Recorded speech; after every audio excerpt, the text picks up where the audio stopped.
I don't think people understand how crazy the beauty standards can be if you live in Korea. So I'm going to be sharing my experience as a Korean American who grew up in Korea. So I was born in this. I think we all can agree that the beauty standards for women are kind of crazy, but can we talk about the beauty standards for men? Because I feel like that's just underrepresented. Like, men don't complain about this enough, and they probably should. Beauty standards in general, they're constantly changing. Back in the day, it was always about if you're skinny, you're the girl. Now, bigger curves. Today's topic is going to be something really interesting, but before then, if you haven't subscribed yet, please do hit the subscribe button. And also, please do follow me on Instagram. I'll put the handle on the screen. Please do follow me on Instagram. So let's just get right into this video. Body image refers to a person's perception of their own body, while beauty standards are the societal ideals of physical appearance. Societal beauty standards can really affect an individual's body image, okay? Because we have a lot of people who want to look a certain way. The influence of societal beauty standards have been a major concern, especially now that we have social media. Especially on Instagram, you find out that most people tend to look alike. Let's say, for example, most women on Instagram tend to look alike. Let's say, for example, okay, there's this everyone is trying to wear this type of makeup. If this dress comes, everyone is wearing the same type of dress. Like, everywhere you go, like, everyone has the same type of dress, the same type of body, hair, like, everyone is almost looking alike. Like, we have a lot of people that look alike on social media because everyone wants to, go with the trend, because you have to have that banging body on Instagram to be an IG body or like a body in general. But I think, is body actually a bad? I think body can be a good word, can be a bad word, but I think it depends on the context. But most times people tend to see IG body as like a very bad thing. I don't think it's a bad thing, but I think it depends on the context.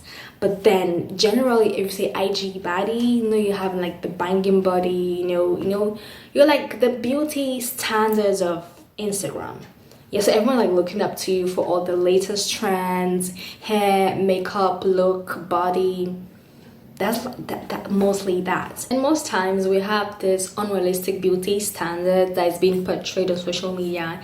And most times, okay, it's end up making people, to be depressed, have anxiety, low self-esteem, lack of confidence, and so many other things. I feel social media is actually supposed to be fun, okay? It's not supposed to be, making you depressed, making you anxious, making you really sad because you can't look like a certain person you saw on IG. And plus we're different, okay? We're different, we have different bodies, so why do you want to actually look exactly like someone? And aside the fact that there's the standard that everyone is looking up to. Something that I've been thinking about lately so much is how much pressure women have to achieve a beauty standard and how it's unattainable. Literally, it is unattainable. So here's a little question of how much are your insecurities worth? Point number 1, women spend 2 weeks per year on their appearance. That is over 300 hours that women spend on their appearance per year. That's a 2-week vacation. So your insecurities are worth your time, that's for sure. Unrealistic beauty standards cost the US economy at least $300 billion per year. To one-up that, the dieting industry is worth $70 billion per year. To one-up that, the beauty industry is worth $532 billion per year. That is kind of an incomprehensible amount of money. So your insecurities are worth a lot of time and they're worth a lot of money to companies and out of your own pocket. American women apply roughly 16 products to their faces per day. I was like, no way. Look at my face with makeup. Yes, I could say I've put on 16 products to my face, which is actually crazy to think about. To further that, American women will spend an average of $300,000 on face products alone in their lives. I kind of have a hard time believing this fact. It's a fact, it's out there. That is a lot of money. That is over $250,000. So just think about how much money companies are making off of you. and how much they're making off of your insecurities. And the average American spends $106 per month on fitness. I thought this was an interesting point because that's not just beauty, that's also fitness. So it's interesting that the two are intertwined. That's a whole nother topic though. The other topic I find interesting is, yes, these products can be about your insecurities, but they can also be about creative expression. There's a lot of people that love to do makeup and express themselves through their makeup, through their fashion, through all of that, which is not rooted in insecurity. But it all began out of insecurity, and it's perpetuated by insecurity a lot of the times. They're not two separate things. So your insecurities are worth a lot of money and a lot of time. And companies know this. By no means am I sitting here saying, like, don't wear makeup, don't spend money on these products, look at my face. Like, clearly I like it, but it's just the system we live in. So this is just a reminder that the next time you're feeling bad about yourself, it's designed to be that way. Beauty standards in general, they're constantly changing. Back in the day, it was always about if you're skinny, you're the girl. Now bigger curves, more meat, and still with a flat tummy. It's interesting. They're promoting this body change of theirs as eating right, healthy, workout. And half the time I'm like, ish, I need a little bit, ish, I'm struggling here. I just want people to normalize like normal bodies. I was shunned in the skinny movement. I am shunned in the thick girls movement because I'm not the right type of thick. It's how do I feel about beauty standards? I think that beauty standards are very stupid and very unnecessary. I think it's very, very unfair that as a woman, you're judged by how you look and by your body type, by your skin color. You enter a room before you even say a word. People are already making judgments just by your look.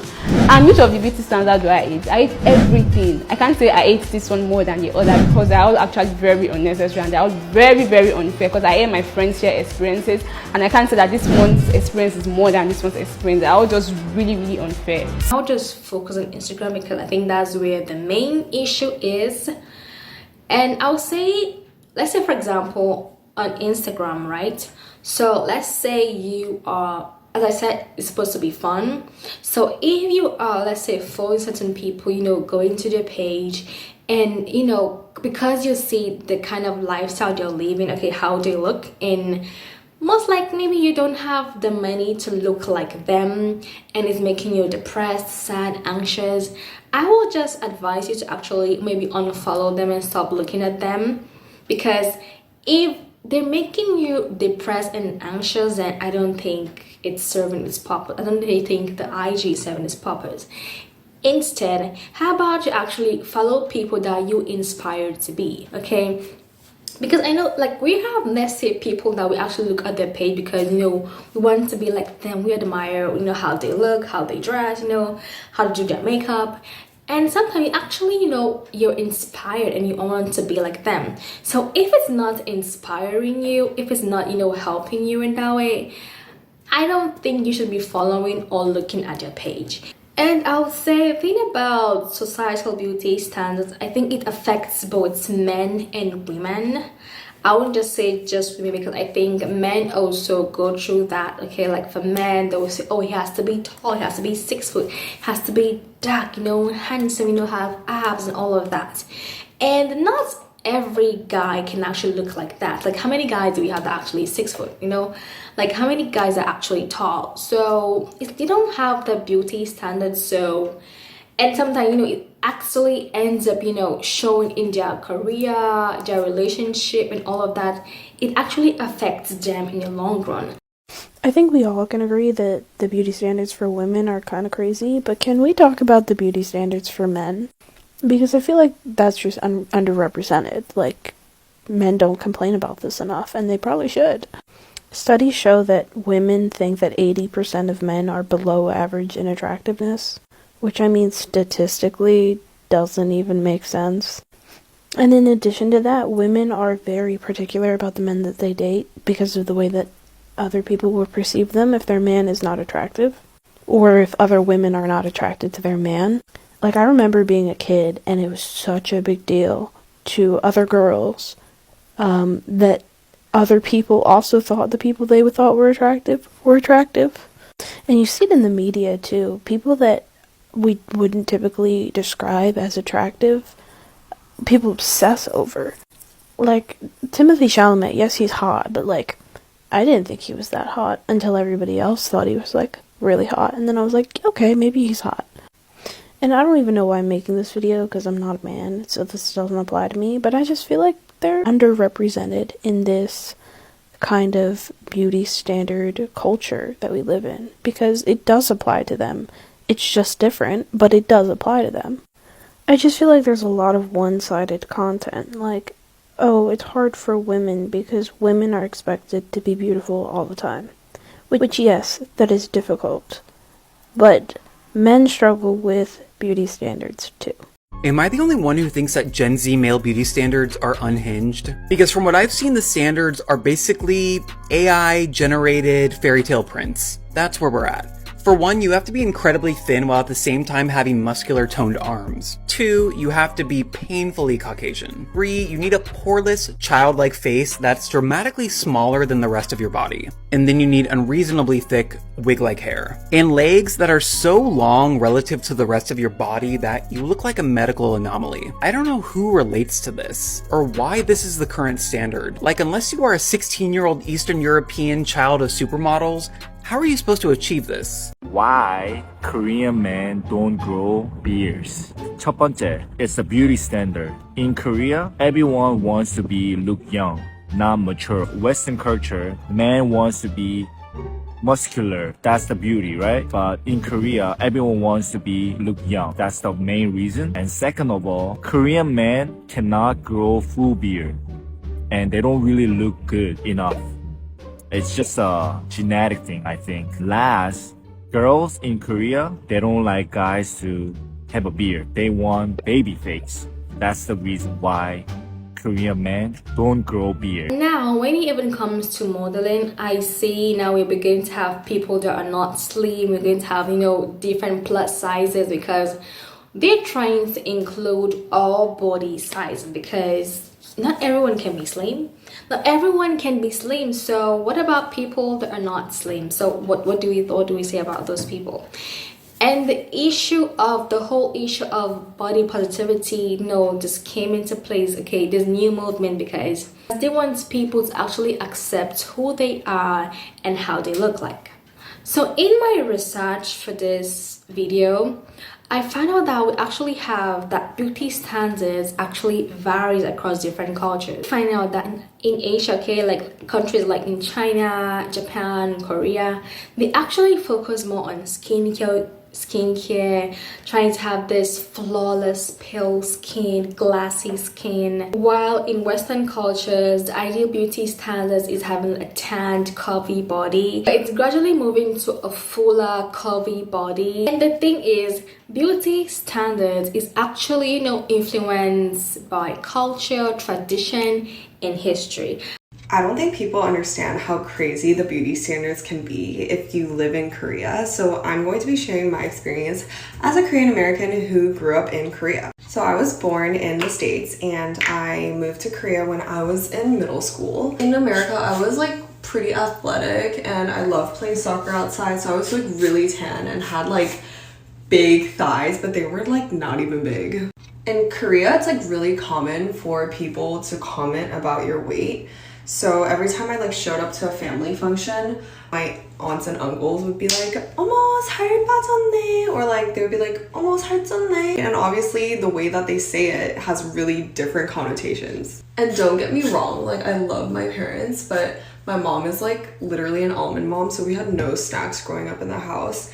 And my mom would always be like, "Oh, isn't it too late to eat fried chicken?" Or my dad would make jokes like, "Oh, you can go into the Olympics and be a professional weightlifter because you have really thick thighs," or like your thighs look like horse thighs or like cow thighs. And in middle school, I was part of a dance team and literally all the girls had legs that were the size of my arm. And they're looking at themselves in the mirror like, "Oh, I need to lose weight. I need to lose weight. Like, I'm so fat." And then I look at myself in the mirror like, "Girl, if you're fat, like..." And in Korea, 꿀벅지 is a saying meaning honey thighs. And it was a big trend amongst like celebrities. But it was basically like a nice way to put that someone's like thick. And my friends would be like, "Oh, it's okay, Adeline, but you have 꿀벅지, you have honey thighs. Like, That's so nice, so strong, so athletic. But then literally nobody wanted honey thighs. And in middle school, it was like super trendy for girls to be on a diet. So they'd be like, oh yeah, I'm on an IU diet, what about you? And obviously I hopped on the trend and started dieting, which like caused me ED and body dysmorphia. There's lipo commercials, plastic surgery commercials everywhere in Korea. All the models are super skinny. So growing up in Korea, I was super insecure about my thighs, and honestly, I still am to this day, but I'm slowly learning to grow to love them. Like in Nigeria, there are some cultures that they actually like thick women, that they want you to be thick, okay? And to them, you're healthy. 'Cause I remember there's this guy that we met in camp, okay? He was like, I'm actually slim. Am I eating? Am I okay? I'm like, yeah, I'm okay. Like, I don't know. I have to be eating. I have to be thick. Like, here, my boyfriend, he'll be feeding me food so that I can be fast. Cause if his mom sees me, she's gonna be like, no, that I look like I'm sick or something. I have to be thick.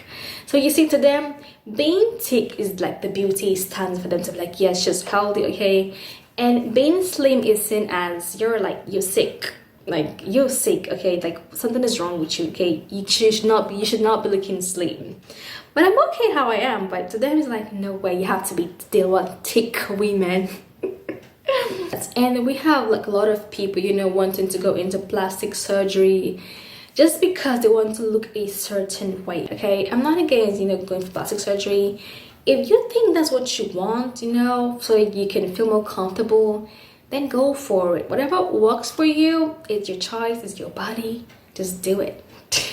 You really played my heart like a drum.